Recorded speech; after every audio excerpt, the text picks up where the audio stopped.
In October 2018, Catholic clergy met at the Vatican for a synod on making the church relevant to young people. The Synod on Youth was, of course, dominated by old men, because only men can be clergy, and even the youngest bishops and cardinals are middle-aged. A small number of non-ordained religious men and women also were allowed to attend. The men could vote. The women could not. Cardinal Sarah! Cardinal Sarah! Let women vote! That was the subject of this protest just outside the Vatican as the synod began. Let women vote! Archbishop Gondetsky! Archbishop Gondetsky! Let women vote! Knock, knock! Who's there? More than half the church! Protesters included my wife, Celia Wexler, author of Catholic Women Confront Their Church, Stories of Hurt and Hope. The protest was entirely peaceful and far from the entrance to the synod. Let women vote! Archbishop Fabini! Archbishop Fabini! Let women vote! Sister, carry on! My name is Nunta. The protesters sang. I belong to the sector. I don't know myself. I'm actually They prayed.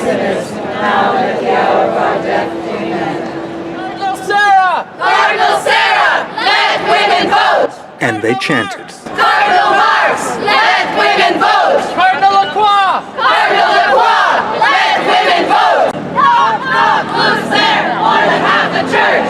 Knock, knock! Who's there? More than half the church!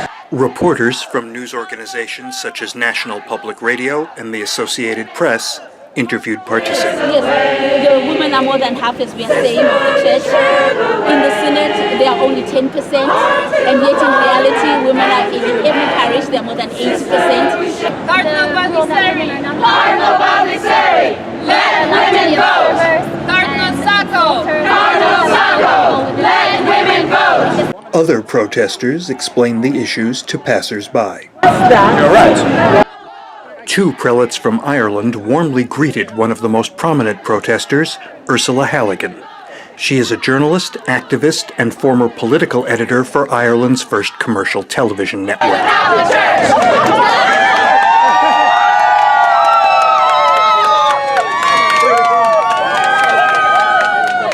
Okay, very good.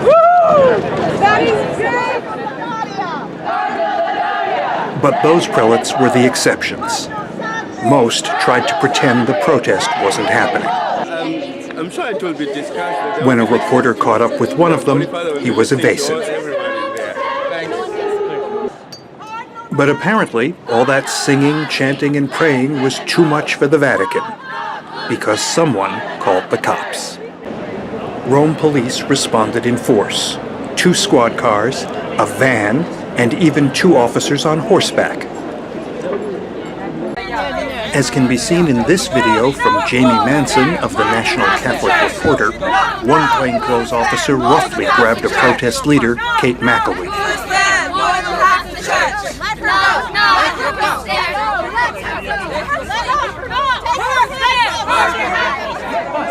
Later, it appeared the same officer was going to do it again. Elsewhere, off camera, another protester was shoved. And this officer seemed to relish browbeating women. You want this?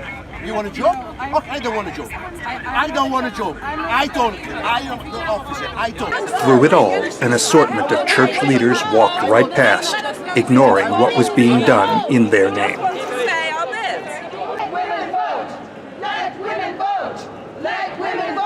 As Celia Wexler pointed out in a blog post, men who never called the cops on sexual predators fear a group of women who want greater equality in the church.